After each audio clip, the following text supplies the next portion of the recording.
Okay, the last thing that we're going to talk about with our energy unit is how are natural resources classified and how can we make responsible choices about these resources?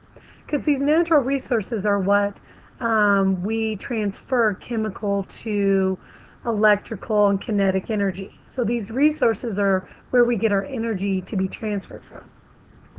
So this is Learning Target 21. Identify factors that should be considered when making energy production and consumption choices. So we're going to be looking at renewable versus non-renewable resources.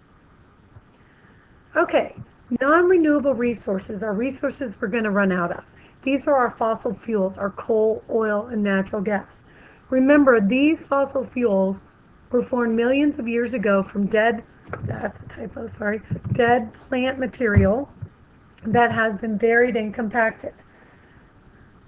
Renewable resources are resources we will not run out of and can reuse. So this is our solar, wind, water, geothermal, and biomass. So here gives you a picture of renewable versus non-renewable energy resources. So all of these were non-renewable resources. We're converting the chemical energy found in coal, oil, and natural gas, and we're converting that into most of the time electrical energy or sometimes a mechanical energy. Renewable energy sources are a little bit different. Renewable solar, we're converting light energy into that electrical or mechanical. Same thing with wind, we're converting kinetic energy of the wind into electrical or mechanical. Water, we're converting the kinetic or mechanical energy in water and converting that to electrical. Geothermal is a little bit different. You guys will actually get to research that and find out a little bit more about geothermal. Biomass is taking chemical energy and converting that into electrical energy that we can use.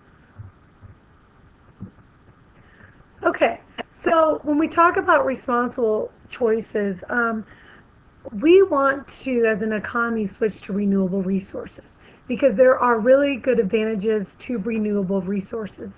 And we want to reduce our dependency on fossil fuels. The reason for that is because if we take a look at advantages, non-renewable advantages, right now they're relatively cheap, and our economy is already set up to support non-renewable. Renewable, we won't run out of, and it's clean energy. So there isn't going to be a lot of pollution with renewable resources. So that's one good thing that we want to switch to. We're not going to run out of these types of energy resources, and the energy is going to be clean. We're not going to pollute our earth. Some disadvantages, okay, non-renewable obviously causes pollution. Okay, so it's going to cause pollution. We're putting a lot of CO. Oh, why isn't that working? Ah.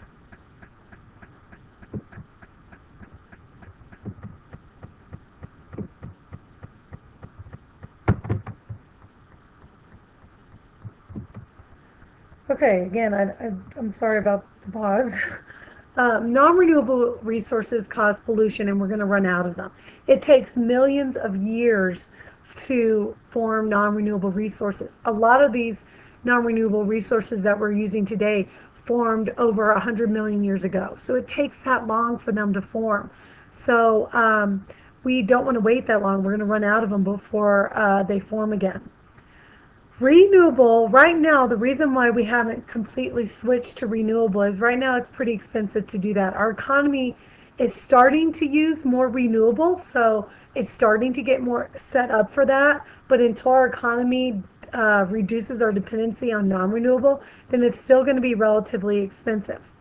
And another thing that's a disadvantage for renewable is it's not available geographically everywhere. For example, solar energy, there are places that don't receive a lot of sunlight. Obviously, Colorado would not be one of those. We receive sunlight at least 345 days out of the year. There are places that don't get that, like where my twin sister lives in Norway. It's really cloudy and overcast. Never want to live there for that reason. And so they don't use a lot of solar energy. Another example is wind. Unfortunately, it's always windy in Gilpin County, so we can use wind resources very easily up here. By the rec center, there's that huge wind turbine. So we are starting to use wind energy. But there are places on Earth that don't receive a lot of wind, and so they can't use that renewable resource. So that's an issue with certain types of renewable resources, is that they're not available everywhere. Same thing with water. Some places, like obviously like a desert, aren't near a source of water to use water resources. So that is a disadvantage of renewable resources.